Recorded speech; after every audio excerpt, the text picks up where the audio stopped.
The Senate voted 97-1 Thursday to ban so-called cop killer bullets, which can penetrate bulletproof vests. The measure now goes to the House, which passed a similar bill last year. Now is the time for Helter Skelter. With those words, in the summer of 1969, Charles Manson set into motion a wave of terror in Southern California. In 2 nights, Manson's murderous spree took the lives of at least 70. The cult, or family, spoke of launching a holy war against the rich and the powerful. Many of its members were heavy users of hallucinogenic drugs, mainly LSD.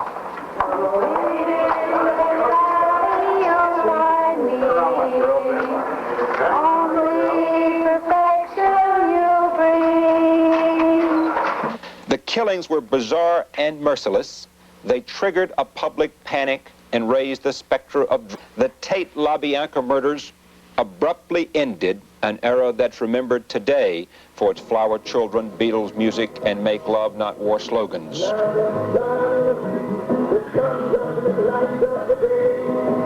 Who was Charles Manson? Manson of runaway young women, his so-called family members.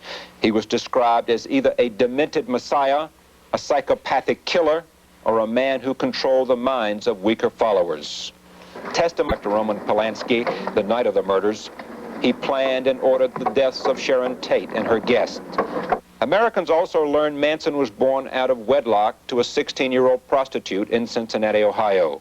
His childhood years were a series of foster homes.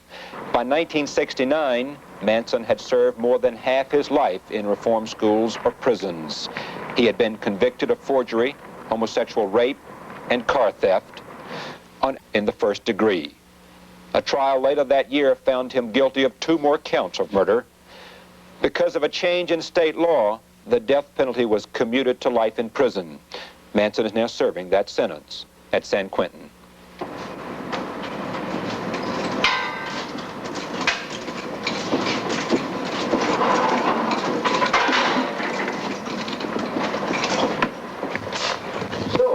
How are you? How are you? I've been watching you on the tube. What do you think? Everything. Nothing. Let me sit here.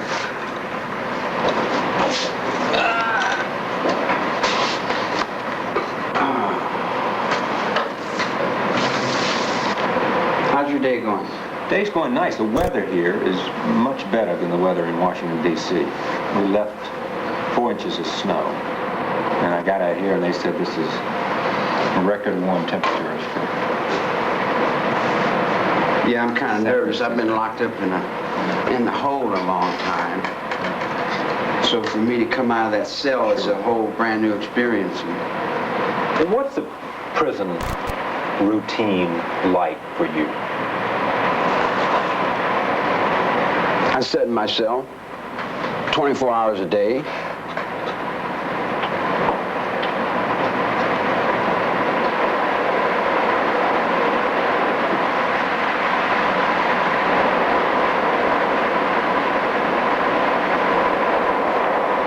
Do you read? No. Why not? Well, I found my thoughts are more interesting than anything I can read. Watch any television? Occasionally. What do you watch? I watch, I spin it around a lot. I watch a little bit of everything. Listen to radio? When I have one, yeah. Have any friends you talk to? I'm a friend to everything I see, everything I know, everything I feel. What about other inmates? I'm brother in these hallways for 40 years with no snitching on my jacket, no asking for nobody to protect me, and walking. You get a lot of mail? Yeah. What do they say with letters? Everybody's playing a different game with the thought. They're playing boats and planes and trains and rabbits and ducks and swings and hearts and little girls and everything that you can think of when we started the Rainbow,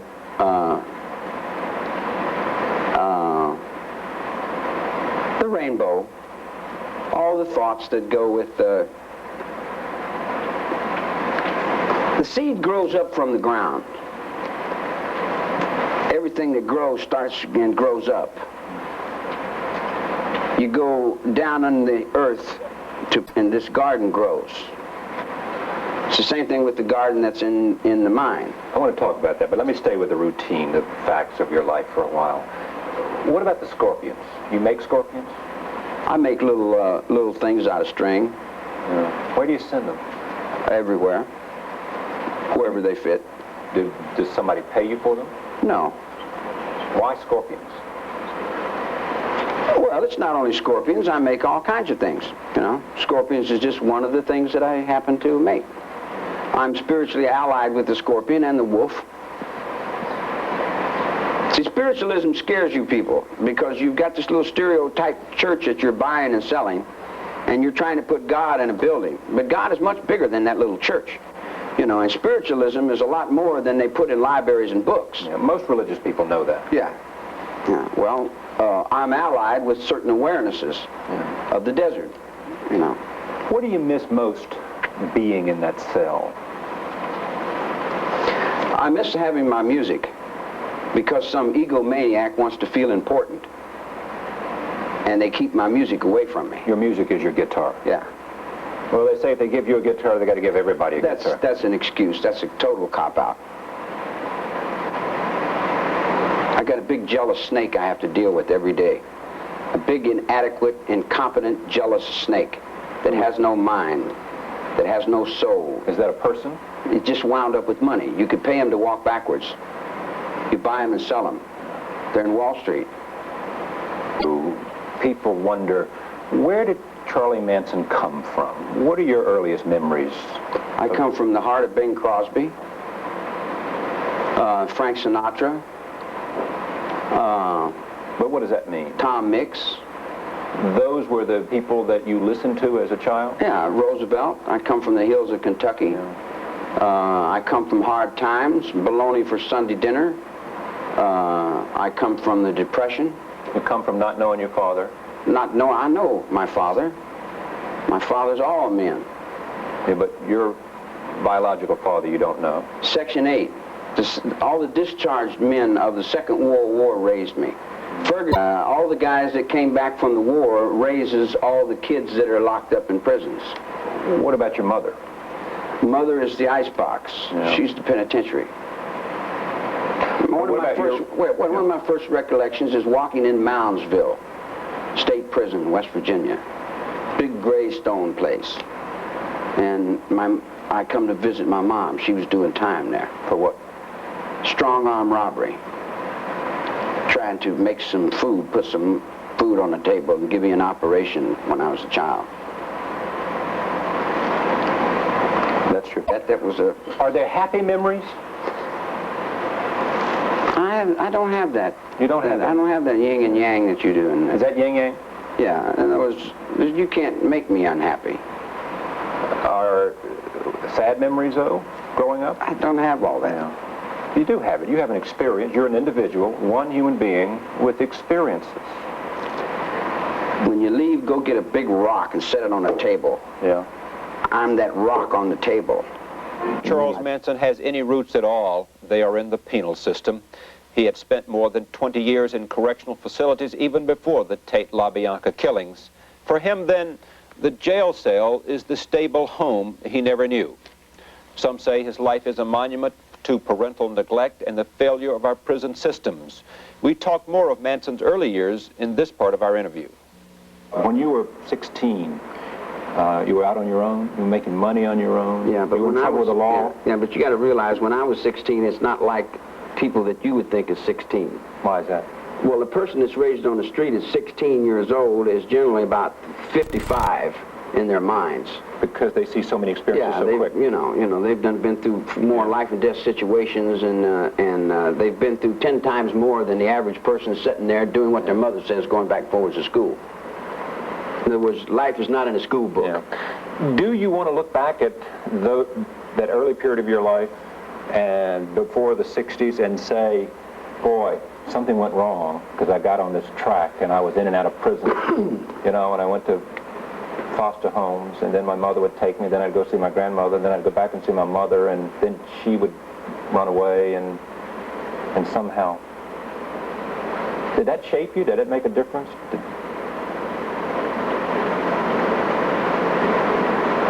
Well, see, that doesn't even compute in my world because, like, there is no wrong. There's no wrong? I don't do any wrong. I wouldn't do anything that was wrong. If I did something that I would regret, then I would punish myself for it. And I wouldn't stand here and beat myself in the head with a hammer. That wouldn't make much sense. Yeah. You know, so you got a parallel universe. You got two worlds.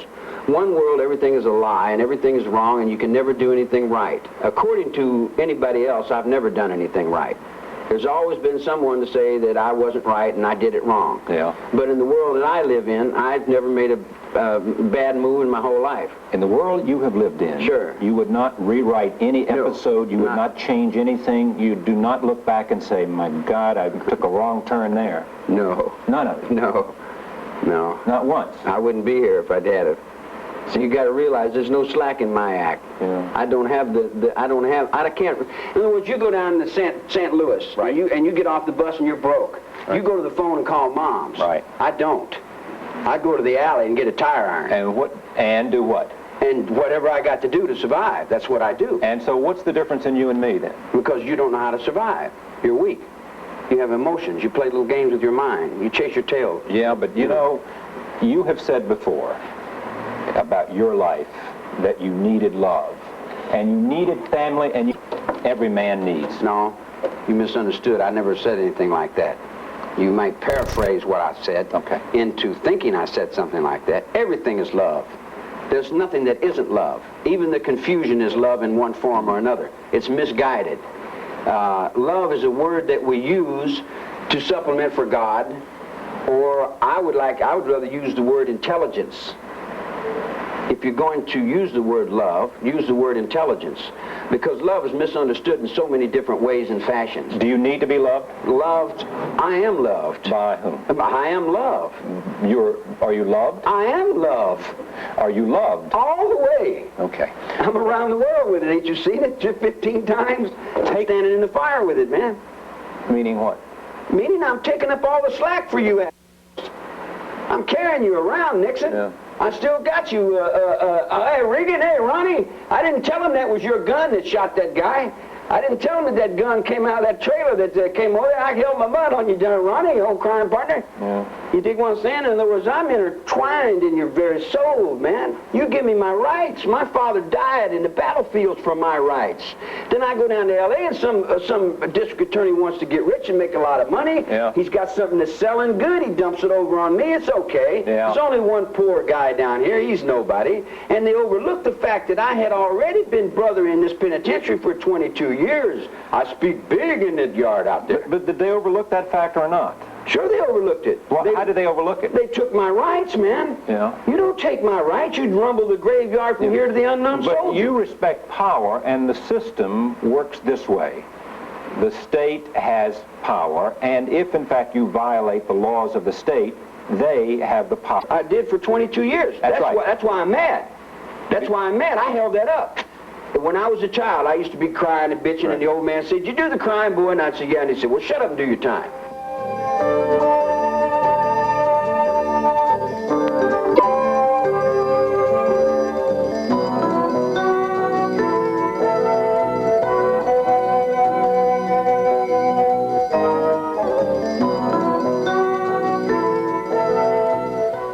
In this part of our interview with convicted murderer Charles Manson, we talk about the influence of Haight-Ashbury.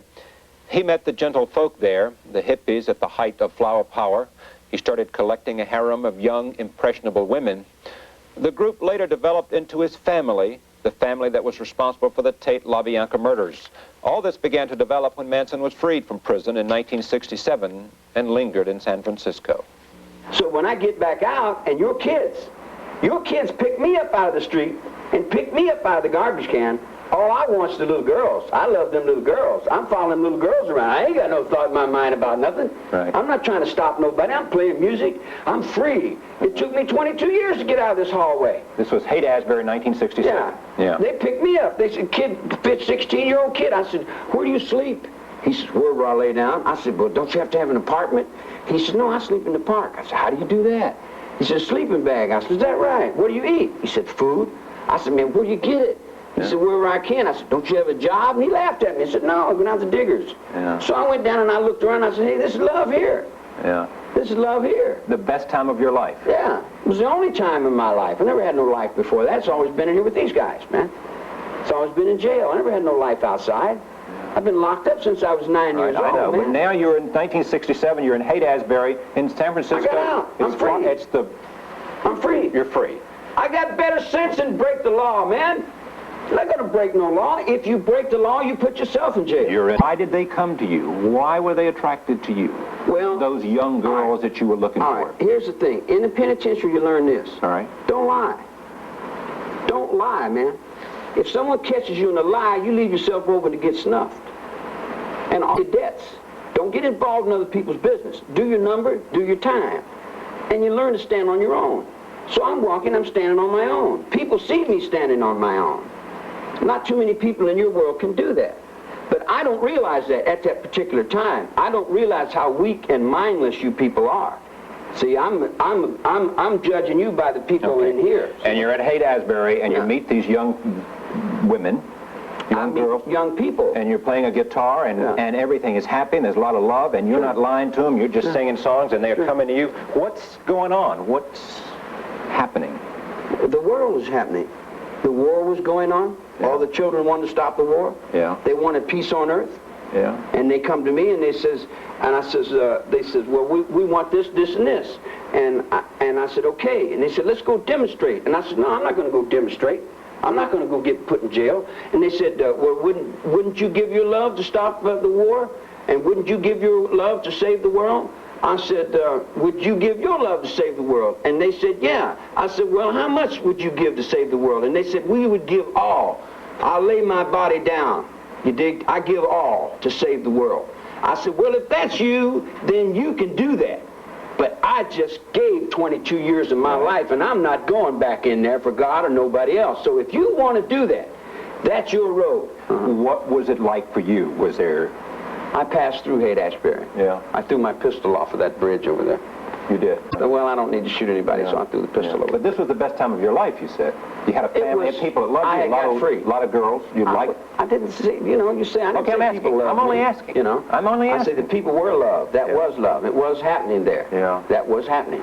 But you got to realize I came in on the end of that. Right. And I only went through the falling of it. I seen it falling. I'm very aware when it comes to seeing things. You were an ex-con and you were wary. I was, I'm not going to get busted or go to jail again. Yeah. That was my thought. So I used to hold this up saying, one positive thought. Yeah. I'll never go back to jail again because I'll never break the law again. So you had a family, though? I had a family. See, there you go. A family had you. A family had you. But you were trying to make it suggest, I'm saying this, and I'm saying, did you or did you not? No, I never thought of a family. Okay. I don't hang on to people, man. Right. I've never had anybody I hold on to. That's not even in my mind. Our interview with Charles Manson continues in the next half hour. When we return, Manson talks about the infamous August 1969. Stay with us. Nightwatch continues. Sentence. He was denied parole in that same room last month for the 6th time. In this part of our interview, we began discussing the murders and the members of his so-called family. We spoke about his relationship with some of the others who took part in the killings. Both Charles Tex Watson and Susan Atkins were. They are all serving life sentences. You say there was no family, there was no Manson family, there was a group of people that were having a good time. They say you told them, the leader business, you told them to go murder. That's what they testified. No. Did Watson testify to that? No. Did Watson say that? No. Did he write a book and say that? He may have said it in his book after he convinced himself of it. Yeah, he did. But he said this basically, this is what I thought Charlie wanted me to do. Yeah. See, what happens when you're dealing in the street and you're dealing in life and death? Life and death is going by you like this every day. Right. There's a guy with a knife. But you're not dealing in the street. You're up in the mountains playing a guitar. No, this is where my thought is running. See, you guys sit down. You compute all this, and you know this all. But to me, this goes by like I may face life and death situations 4 times a day, like it was dust on my shoulder. You dig? So Tex has a little problem. He has a little problem. He gives me a gun. He can't deal with it. I have to go deal with his problem. Which is? I have to go shoot somebody for him because he's too much of a coward and he's laying up underneath the bed with it. Who'd you shoot? I had to shoot lots of Papa. Who? Some guy down in the drug world. I had to go down and take care of some business that was not my business. So Tex owed me one. So when I come back and I say, see, you got me in trouble. And your death, you dig? I'm tired of carrying you on my back. And I threw the gun. I said, now you owe me one. And if you don't pay me when you owe me, then I'm going to pay you what you owe me. You see what I'm saying? In other words, I have to go into another person and put on another face and come back and play, you know. I understand. So you say to Tex, you owe me one. That's right. So then when my brother gets busted and my brother's in jail, then I tell Tex, pay him what you owe me. Well, I said, don't tell me nothing. I don't want to hear nothing. I'm not part of no conspiracy. I'm not breaking no laws. You dig what I'm saying? I'm not getting involved in nothing. However you do it, you do it. I don't care how you do it, but don't bring it to me. I just come back and big sir, I got a traffic ticket. But that's not what they say. Who's they? Who's they said Susie that? Atkins. No, Susan Atkins never said I'd said do anything except do what Tex said. And I did say that. I said, Susie, you owe me? She says, yeah. I said, you remember the 3 dudes I fought for you? She said, yeah. I said, remember that other dude I cut his ears off for you? Yeah. She says, yeah. I said, well, then pay that to Tex. Don't bother me with it. All right. After you knew what that had happened at Sharon Tate's, the most brutal murder that people were aware of. Not that there's not a lot of other brutality around, but this got attention. What'd you think? Well, I looked over in Vietnam and I said, No, what'd you think about Sharon Tate and her unborn baby? What did I think about it? Yeah. It's not my world. I don't live in that world. Well, so you didn't care? Care? So, suppose Tex... What the hell does that mean, care? Well, it means love. That means some sense Put me in solitary confinement, break my teeth out, break my ribs, bust me up, kick me down a hole, and then come back and tell me about care. I don't know what care is, man. You said to Tex, you owe me one. Tex goes out and commits this atrocious, horrendous, horrible crime. It's atrocious from where you're looking. It is. No. I look over at my lane, and I see those guys running through there, and I say, good job, man. You didn't say that. You didn't say that. I would have if I'd have been the general in that. You better believe I would have said it. You would have said, good for you for killing those people at my line? Man, when you're in war, mister. Okay, but what does war have to do with Sharon Tate's murder? What's it got to do with any murder? Ah, but then you said one more death, it doesn't matter. Wait, they picked up they wanted to stop the war. You don't make no change without bloodshed. Yeah. You didn't feel any remorse because maybe Tex misunderstood you if you accept that link. I didn't mean for you to do that, Tex. All right. Let me cool down a bit. Okay. How you doing today? All right. Good. You got a girl. Right. She lays her bridge over troubled waters and all that. She's buying a stairway to someplace, but her welfare check didn't come in. She's got all these things in her head. She's willing to die for this. And she comes and she says, this is my station in life. I was destined to do. She decides she wants to get up on this road and do this. I tell her, do you realize now that you're only taking your own life? And she says, yes. Yeah. How could I have remorse for her love's giving to the world? On the altar of that, I wouldn't hide it. I would say, that's beautiful. But to those who cannot give in the word love, they would hide it and say, oh, how terrible it is. But ask the Ayatollah when his young son goes out there and gets his legs blown off, or someone dies for something they believe in to die and martyr themselves into forever, you dig? Mm-hmm. Then someone that can't see that as being love, they turn around and call it dirty. And they call it nasty, and then they make their children into be criminals and crooks, and then they hide them up underneath the thing. Mm. But let me explain this to you. In that life there, as these men will tell you here, right? People hang themselves on the ventilator in the cell next to me every day. And nobody outside of where you live can understand that and can relate to that because it's a life they don't know and will never know. Because they don't care. I do. Right. But they'll turn that around and they'll say that I don't care, that they do.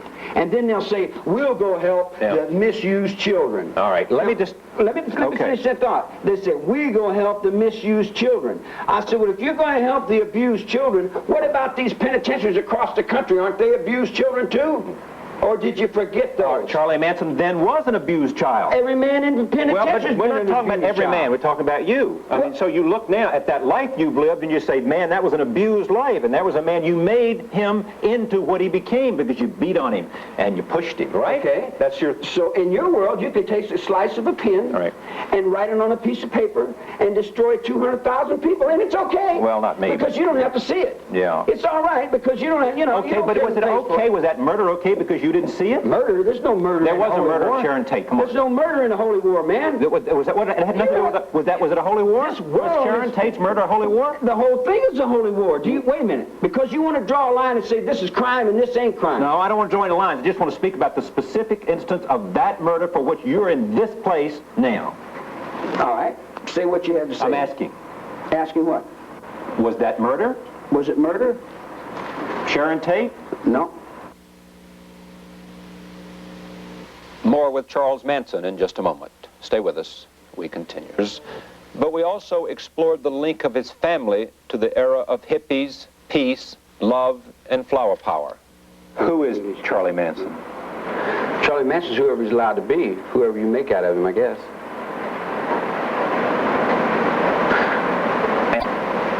Who say, monster.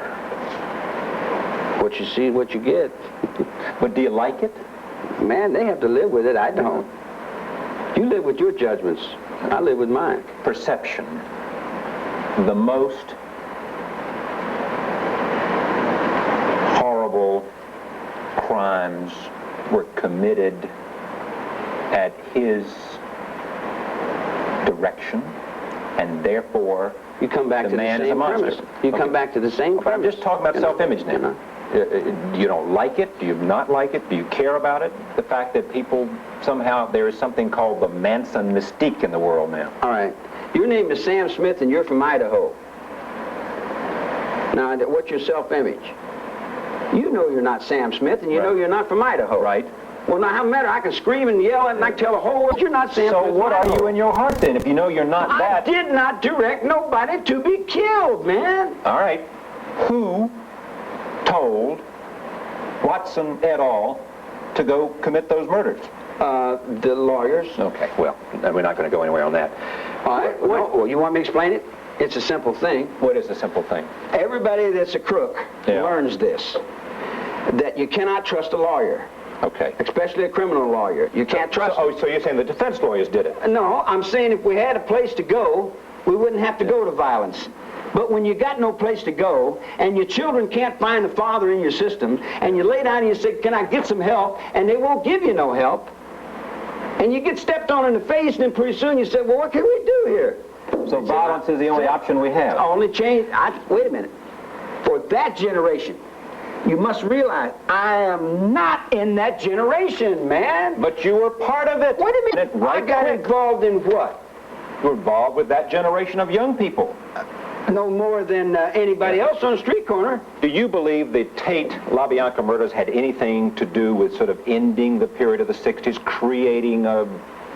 Yeah, it was the peak of the love that was running. Why don't we do it? After that, people no one will be watching us, and it's banging 24 hours a day. I didn't write that music. Okay. Take it to the Queen of England. Ask her why she's sending her kids over here and ducking from that Hindu pimp that's coming out of that New Delhi penitentiary.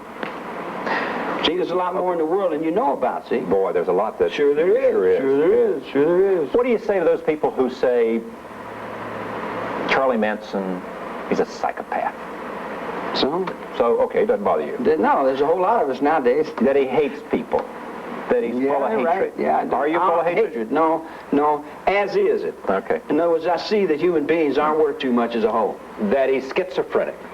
Yeah, I can be that. You are that. Sure, I can. Well, aren't we all? Yeah, well... You know, they put you in the middle of the yard, I bet you change your personality. I'm sure it would. Yeah. But you keep coming back to that, that they did this to me because they put me in the pen. I didn't say they. I'm not blaming nobody for anything, man. I'm not pushing no rocks around. you were going to write a song today, what would it be? You better bow down, disco. I'm gonna take your heart away. More? I got nothing behind me. You need a guitar to do it, huh? Yeah. You don't think of yourself.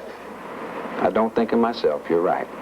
And secondly, you don't think of yourself the way these other people do, as this monster that I think of myself as whatever I have to be. Yeah. You know. Well, see, here's what's interesting about you. Listen to me 1 second. Here's this guy who most of us believe, because of the trial, and you believe we were had by the DA, but most of us believe you did suggest, direct, because of the influence you had on those people to do those murders. And the next night, the LaBianca. And it has created this notion of you, cons, Of all time. of all in the world. I don't think you guys have seen me. Really? No. What don't we understand? You don't understand yourselves. No, but what don't we understand about you? Grant you, we don't understand ourselves, Yeah. but what don't we understand about you? Just what I said. I'm inside of you, man. Yeah. I live inside of you. I'm inside every one of you. And to say that suggests that what? You being evil is inside of all of No, us? life. Yeah. Evil. There's not, it's beyond good and evil, man. It's a balance. It's averaxis. It's the Pope roller skating. Yeah. He keeps one hand on the table all the time. He never tells you he's running numbers on. Yeah. He's got the dice in his hand. Yeah, but Like we all know that. We should by now. What do you think about the idea of responsibility? Taking responsibility for your own actions? I do. The You court believe in ran that? for me. Sure. Now let me ask you a question. All right. How comes the court shirked and turned their backs on me and wouldn't give me my rights? They gave you your rights. Rights in what redaction? I didn't even take it too long in this. Covered it up and told the public another outburst, another Manson outburst. Yeah. If you... What defense did I put on? What witness did I call? Did I call one witness? I never got to call one witness. You will not find any group of people who, at Charles Manson, got a fair trial. And you, Manson, we'll just cover that up. We won't look at the fact that we've had a 9-year-old kid locked up and blaming him for everything we did since 1943, will we? When we return, the conclusion of our interview with Charles Manson at San Quentin, responsibility for the Tate LaBianca murders. There is no Manson bend others to his will. At the end of our conversation, Manson's forcefulness, anger, and we talked about his followers and where they came from. I live in another world. Okay. I was raised up that you don't get involved in other people's business. Okay. If they're doing something, that's them. They got to ride that beef. That's a jailhouse law. Ride your own beef, do your own time. And I've done that all my life. If Tex goes off and he kills 8 or 10 people and Bobby comes back and says, I killed him, I said, man, don't tell me about it. I don't want to hear it, It's none of my affair. And you don't even care, you said. Care? You didn't. I know. You don't. I know. We've been through that. Yeah, yeah. You've been through that. What is the relationship between Charlie Manson and young people? I am your young people.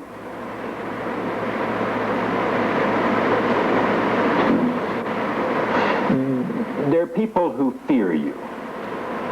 Do you like that? True love fear casts means out. power. Love casts out all fear. If you're afraid of me, there's something wrong with you. Not me, but Yeah, there are that's what I'm people saying, who yeah. are fearful of you. Well, then they got to work that out for themselves. They shouldn't be. That's up to them. I don't, what can I do? We haven't talked about one thing. I got to go, but I want to talk about this, about religion and God. Do you believe, Susie Atkins and Tex Watson have become born-again Christians? Sure. What do you think of that? We were born again Christians before we got You busted. believe in a God? Sure. That's not you. Well, sure it's me. Under what circumstances would you look into the eye of a camera like that and say, look, I want to take responsibility For the world that I live in. No. Okay, for the world you live The in. world that I live in. I got no choice. Yeah. I got peace. But until everybody's got peace, I can't have peace. In other words, I got you. But I can't have it until everybody else gets you. And then when everybody else gets through with it, then I'll get you. You said that your book would not be published for whatever reason. then I don't know anything about that. But here, if you, in fact, in the last question, when you're going to meet your God, and when you know you're down to those last few remaining breaths, are you still going to say what you said to me, or are you going to say... I've lived my whole life right in that spot. Okay. So if it all ended tomorrow... It did end tomorrow. All right. Suppose it ends tomorrow for some reason. It does. You would say you would go to your death saying, you got me all wrong, I didn't do it. Yeah, see what I'm saying? Well, wait a minute, Paul, answer that, because you've been very responsive. Would you go to your death saying, I didn't do it, I had nothing to do with those murders, and you put me here, and I didn't deserve it? I didn't say I didn't have anything to do with them. I didn't, you misunderstand me. Tell me what you're saying about it. If it's your last will and testament, what are you saying? You got a circle, man, that man lives inside of. He lives inside this circle. He's responsible for this circle, and this circle only. You can take that to the House of the Rising Sun in Japan, the samurai. You can take that to the Second World War. You can take it and hang it on a cross. You can kill me 1,000 times, but it's still there. It makes no difference whether I'm in the circle or not. It's still there. What this man does outside that circle is none of my business. But if he comes up to the circle, I'm going to go, stand in my circle. If you don't stand in my circle, you can't see it's your life. It's not mine. I'm just another guy walking down the road going, how many times I got to go, where's God at? She goes, I've got a face and a principle. What is it? You want me to be everything to everybody. You want me to face all your fears and all your debts. You want me to die again for you. You want me to go to the gas chamber and walk in and say, all right, preacher on one side, me priest on the other side, and they say, I'm the son of God, and they say, we know, son, go in and sit down. Give us your life again. And I say, I give you my life because I think you're taking care of the kids. But then I get out from the gas chamber and I go out and I look at the kids. You're not taking care of the kids. You're feeding on them. You're drunk on their blood, man. I'm an old man. All I want to do is retire. Get on the desert and be left alone. I don't want to bother nobody. I'm hiding out from underneath the rock. They come to me and say, hey, Charlie, hi. I said, what do you want? They say, want to talk? I said, about what? We got problems. The water's dying. Your water's dying. Your life is in that cup. Your water's dying. Your trees are dying. Your wildlife's locked up in zoos. You're in a zoo, man. How do you feel about it? How do you feel? How do you feel that your children would do something like that? How do you feel that an ex-convict would get out of jail and go find rocket scientist children out in the garbage cans? Go home. I can't. My mother, my father won't let me. They're drunks. They hate me. I'm responsible for your children. You won't be responsible for... How do you feel about those murderers? How do you feel about them? That's what counts. Happen in your world, not mine. Not in my circle, because I wouldn't allow it. But listen, those people that died never violated your circle. I didn't have anything to do with those people that died. But son, how many times I got to tell you they died in Vietnam, they died in Korea. I didn't have nothing to do with that.